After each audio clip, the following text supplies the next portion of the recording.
Bonjour à tous et bienvenue à cette nouvelle édition de la revue de la presse camerounaise.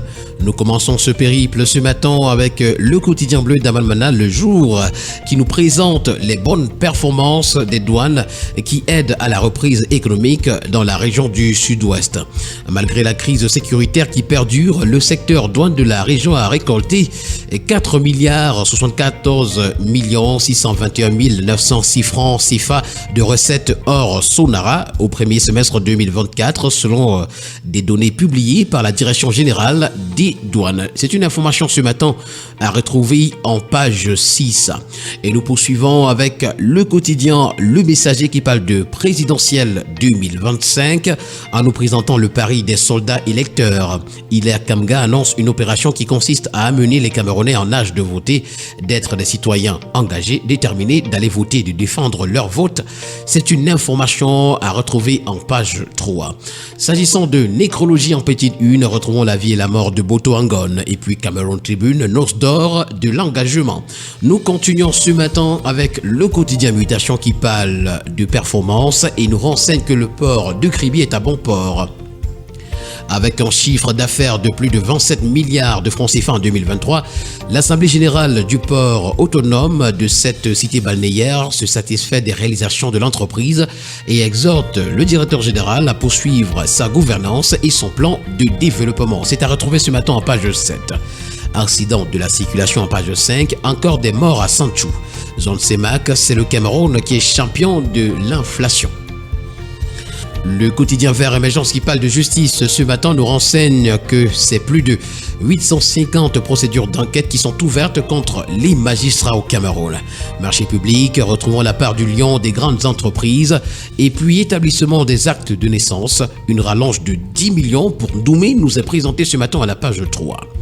Le quotidien Nouvel Horizon parle ce matin du DGSN, une vie entière dédiée à la nation.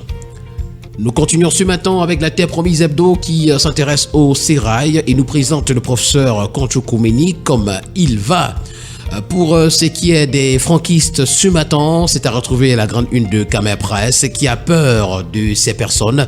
Le mouvement de soutien à Frambia semble avoir maille à partir avec le parti au pouvoir dont il semble naturellement proche. Entre adoubement par certains responsables du RDPC et croc-en-jambe invisible, les franquistes naviguent dans les eaux en mouvement.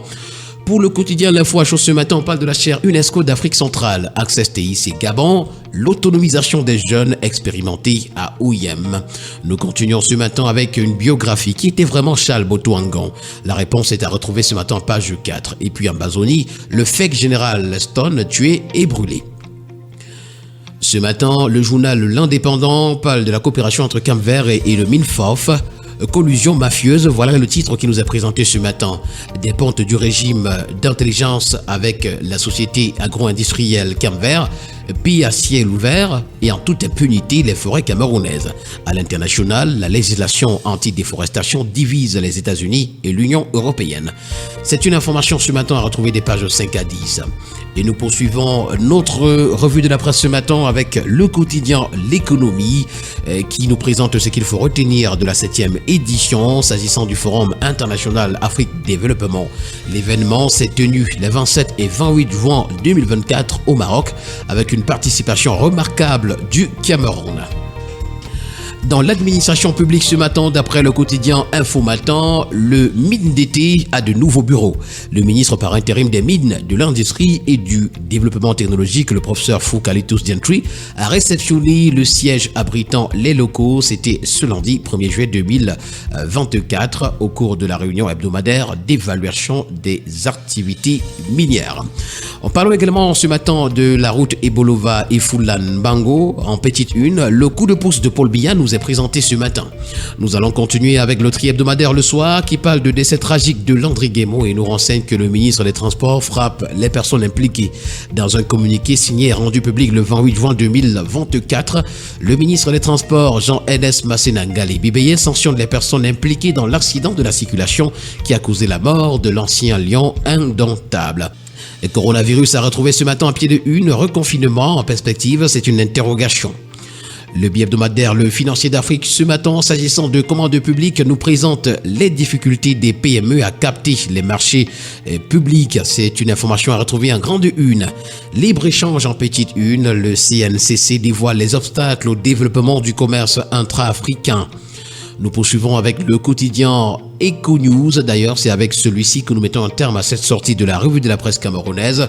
Et le quotidien nous amène à Douala-Bonabéry, où le port autonome de Douala célèbre l'excellence de ses partenaires. Mesdames et messieurs, voilà qui met un terme à cette sortie de la revue de la presse camerounaise. Ce fut un plaisir de notre part de vous servir de cette manière. Merci à tous et rendez-vous très prochainement pour une autre édition. Bonne journée à tous.